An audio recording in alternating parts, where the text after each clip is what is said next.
Over 20 million Americans struggle with addiction, but are traditional recovery practices the best way to get people off of drugs and alcohol, and more importantly, to keep them on the path of sobriety?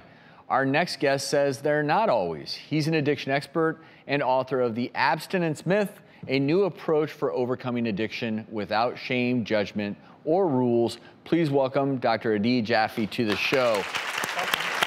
So, welcome. I think this is such an important conversation to have.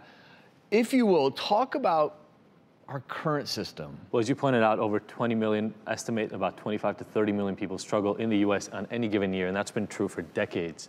And unfortunately, one of the main problems is that only about 10% of people engage in treatment.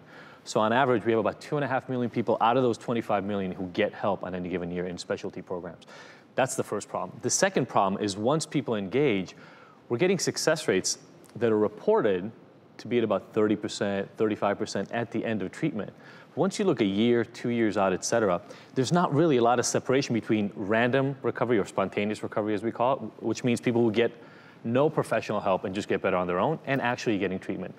So the system we have. What is the percent in general of someone long-term after they go into a program versus just randomly decide on their own? Is it as dismal as I'm afraid it may be? 5 to 15%. So what methods would you use or do you recommend? Yeah, so I think one of the important things to stress is whether in Ignited Recovery, which is the system that I created, or in the Abstinence Myth book, it's not that I say that abstinence is a wrong goal.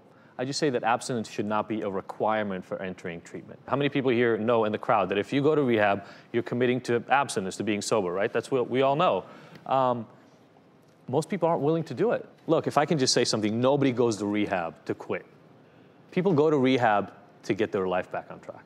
People go to rehab because their relationships are failing, because their wife threatened that she's gonna leave them, because the husband can no longer deal with the outburst. Whatever it is, it's your relationships and what's going on with work and things like that that you're coming into rehab for. The quitting is what everybody told you before you have to do for those things to get better.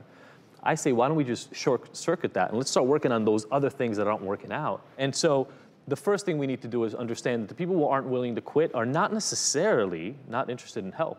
They're just not interested in that help. So that's the first thing. And the second thing is I think that in general, we need to remove a lot of the stereotypes and stigma around alcoholism and addiction. I think that's one of the unfortunate things that we have is everybody sitting here right now has an idea in your head of what an addict or an alcoholic looks like. Not only is that stigma and stereotype wrong most of the time, but it's also what we've seen from research over and over and over because of biases that exist in our brain. It ends up leading us to negative consequences. And as you pointed out, we have so many people who go in wanting to get better, and for whatever reason the treatment didn't work for them, et cetera. We need to stop looking at relapse as failure and start using them as opportunities for growth, for people to learn what it is that they need to do differently and move on.